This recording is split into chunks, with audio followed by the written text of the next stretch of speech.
Saya harap semuanya sehat-sehat. Walaupun kita di rumah, kita harus tetap semangat untuk belajar. Anak-anakku, hari ini kita akan belajar tema baru, yaitu Allah memberkati para pemimpin Israel, Samuel, Saul, dan Daud. Nah, sebelum mulai pembelajaran kita, saya ingatkan supaya kita tetap menjaga kesehatan kita, istirahat yang cukup, makan makanan bergizi. Kalau bepergian, jangan lupa memakai masker dan membawa hand sanitizer untuk membersihkan tangan kita dari kuman-kuman.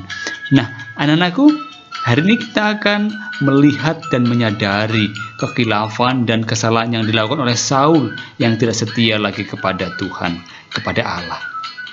Anak-anakku, sebelum mulai pembelajaran, yang belum menekan tombol subscribe, silakan tekan tombol subscribe sekarang supaya kita tidak tertinggal pelajaran-pelajaran kita selanjutnya. Nah, anak-anakku, kita akan hening sejenak, kita siapkan hati, kita mau berdoa. Marilah kita berdoa. Dalam nama Bapa dan Putra dan Roh Kudus. Amin. Bapa yang penuh kasih, Engkau telah memberkati para pemimpin Israel seperti Samuel, Saul, dan Daud. Semoga dalam pelajaran hari ini kami mengambil keteladanan yang baik dari mereka untuk hidup kami kelak demi kemuliaan-Mu. Amin. Dalam nama Bapa dan Putra dan Roh Kudus. Amin. Nah, anak-anakku, hari ini kita sudah mengawali kegiatan kita dengan doa. Ya, pada pelajaran minggu yang lalu kita sudah belajar mengenai bangsa Israel sampai ke tanah terjanji, yaitu tanah Kanaan yang dipimpin oleh Yosua. Nah, Yosua masih diberi kesempatan untuk memimpin bangsa Israel sampai dia meninggal. Nah, setelah Yosua meninggal, kemudian kepemimpinan dilanjutkan oleh hakim-hakim atau mereka yang dianggap sebagai kepala suku. Nah, hakim-hakim yang paling terkenal di antara mereka adalah ada namanya Gideon, ada namanya Deborah, dan ada namanya Samson. Nah, Samson ini yang paling terkenal ya. Anak-anakku, setelah para hakim ini meninggal, kemudian muncullah sosok baru, yaitu Samuel. Nah, Samuel ini kisahnya bisa dibaca dalam kitab Amsal bab 1 sampai 3 dan kitab 1 Samuel bab 4 sampai dengan 7. Anak-anakku, Samuel tampil ketika bangsa Israel sudah berantakan, baik dari segi politis maupun dari segi agama.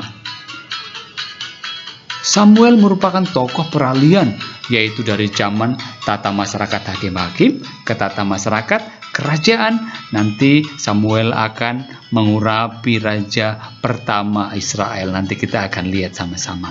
Nah, anak-anakku, Samuel juga dilihat sebagai seorang nabi, seorang pelihat, dan seorang imam. Maka Samuel tampak sebagai tokoh yang menyerupai dengan Nabi Musa. Nah, anak-anakku, Samuel meminta kepada bangsa Israel dan juga kepada kita ya, untuk membuang segala patung berhala yang mereka miliki agar Tuhan melepaskan mereka dari tangan musuh. Bangsa Israel pun mulai takut dan kembali menyembah hanya pada Tuhan saja. Samuel adalah pribadi yang jujur, taat pada firman Tuhan. Dia menjadi hakim yang tegas membersihkan kemaksiatan yang dilakukan oleh bangsa Israel. Menjadi seorang pemimpin juga harus meneladan Samuel, yaitu harus bertanggung jawab.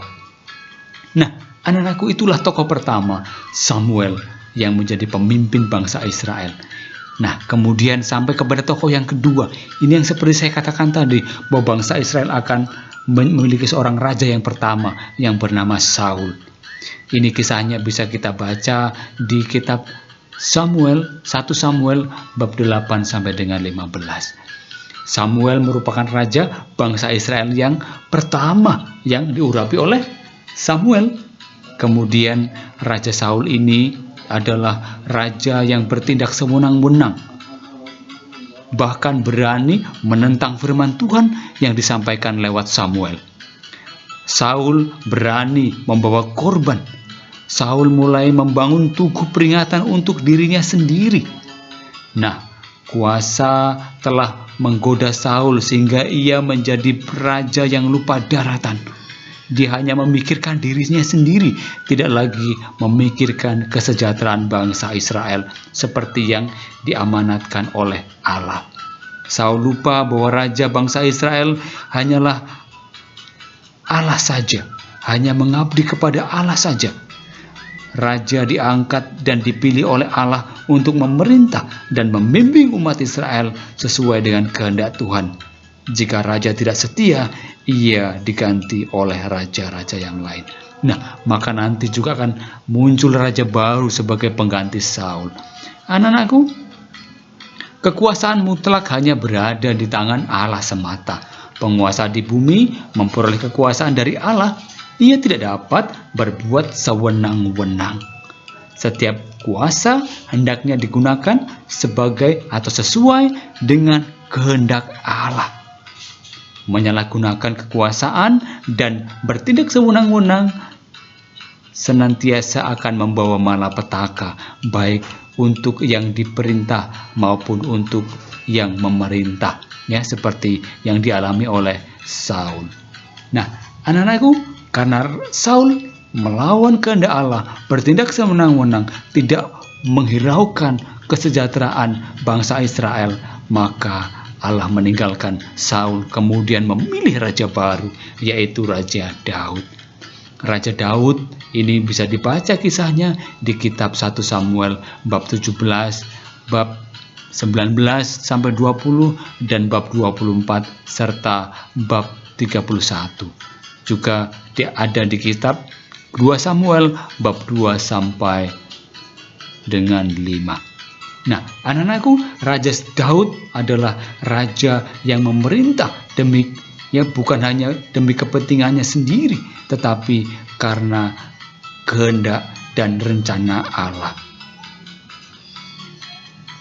Anak-anakku, karena sekali lagi Raja Saul yang memerintah demi kepentingannya sendiri, melawan kehendak Allah, kemudian Raja Saul ditinggalkan oleh Allah, dan kemudian Allah menetapkan Daud sebagai raja baru di Israel.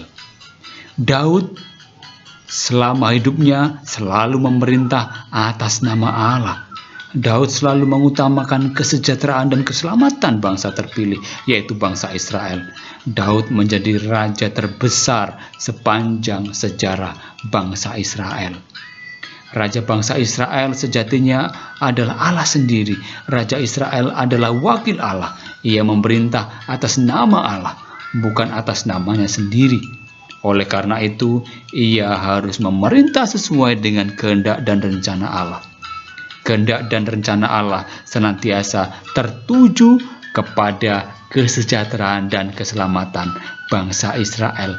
Nah, inilah yang dilakukan oleh Raja Daud, sehingga Raja Daud dikenal sebagai raja yang terbesar sepanjang sejarah bangsa Israel.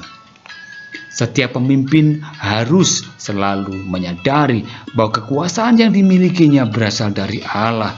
Kekuasaan itu harus digunakan dengan atau sesuai dengan kehendak Allah, yaitu untuk kesejahteraan. Maka kalau kita nanti menjadi pemimpin, harus bisa menjadi pemimpin seperti yang diteladankan oleh Raja Daud tentunya. Nah, anak-anakku, apa sih yang bisa kita pelajari dari ketiga tokoh tadi, yaitu Samuel, yaitu Raja Saul, dan Raja Daud.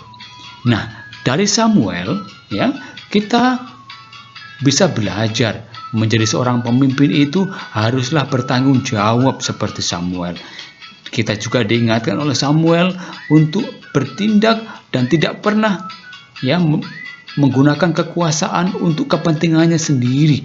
Kekuasaan selalu terikat pada kehendak Tuhan, satu-satunya penguasa manusia. Kita harus selalu setia kepadanya. Nah, dari Raja Saul kita juga bisa belajar bahwa kita juga harus menyadari kekhilafan dan kesalahan seperti yang dilakukan oleh Raja Saul yang berambisi untuk memiliki kekuasaan yang mutlak hanya untuk kepentingannya sendiri, sehingga ia tidak setia lagi kepada Allah. Kemudian kita juga ya harus melihat bahwa kekuasaan selalu menjadi godaan bagi mereka yang memegang kekuasaan. Nah, kita tidak boleh jatuh ya seperti Raja Saul pada kekuasaan yang untuk kepentingannya sendiri. Nah, dari Raja Daud kita harus selalu ya menyadari bahwa kekuasaan yang dimiliki hanya berasal dari Allah. Kekuasaan itu harus digunakan sesuai dengan kehendak Allah, yaitu untuk kesejahteraan. Nah, inilah yang kita bisa pelajari dari ketiga tokoh ini. Anak-anakku bisa membaca kisahnya di Alkitab, bisa membaca kisahnya dalam kitab suci sehingga lebih mendalaminya. Nah, anak-anakku, untuk memperdalam pembelajaran kita seperti biasa, saya minta kalian untuk mengerjakan ini di buku. Pertanyaan sangat mudah, silakan boleh dituliskan. Yang pertama, siapa nama raja pertama bangsa Israel? Sangat mudah ya. Kemudian nomor 2, siapa yang mengurapi raja pertama bangsa Israel? Siapa tadi? Tokoh pertama yang kita bahas ya. Siapa pengganti Raja Saul? Ini jelas ya, karena Raja Saul tadi tidak setia kepada Allah, maka digantikan oleh raja baru, yaitu Kemudian yang keempat, mengapa Allah meninggalkan Saul? Nah, baru saja saya sampaikan. Ya, mengapa? Kemudian yang kelima, siapa sesungguhnya raja bangsa Israel? Kemudian yang terakhir, siapa raja terbesar sepanjang sejarah bangsa Israel? Dan satu lagi, apa yang kita bisa contoh dari Raja Daud yang memimpin demi kesejahteraan rakyat. Nah, anak-anakku, silakan jawab pertanyaan ini ya dan tuliskan di buku, kemudian dikirimkan ke Bapak Ibu Guru. Nah, anak-anakku, kita akan mengakhiri pembelajaran kita dengan berdoa. Kita siapkan hati untuk berdoa ya. Mari kita berdoa. Dalam nama Bapa dan Putra dan Roh Kudus. Amin. Bapa, terima kasih telah Engkau sertai kami dalam pembelajaran hari ini. Engkau telah memberkati para pemimpin Israel seperti Saul, Samuel, dan Daud. Ajarlah kami untuk dapat meneladani kebaikan mereka untuk hidup kami kelak demi kemuliaan nama-Mu. Amin. Dalam nama Bapa dan Putra dan Roh Kudus. Amin. Anak-anakku, terima kasih. Kita sudah belajar dari awal sampai akhir hari ini. Semoga pembelajaran kita hari ini sungguh dapat menjadi bekal kita untuk di kemudian hari. Anak-anakku, mengingatkan yang belum subscribe, silakan tekan tombol subscribe supaya kita bisa untuk terus mengikuti pembelajaran-pembelajaran kita berikutnya. Dan jangan lupa juga tekan tombol like ya kalau suka dengan pembelajaran hari ini. Nah, anak-anakku, sampai ketemu di video pembelajaran berikutnya. Bye-bye, God bless you, Tuhan memberkati, menyertai kita selalu dalam perjalanan hidup kita, terutama dalam pembelajaran-pembelajaran kita. Bye-bye, God bless you.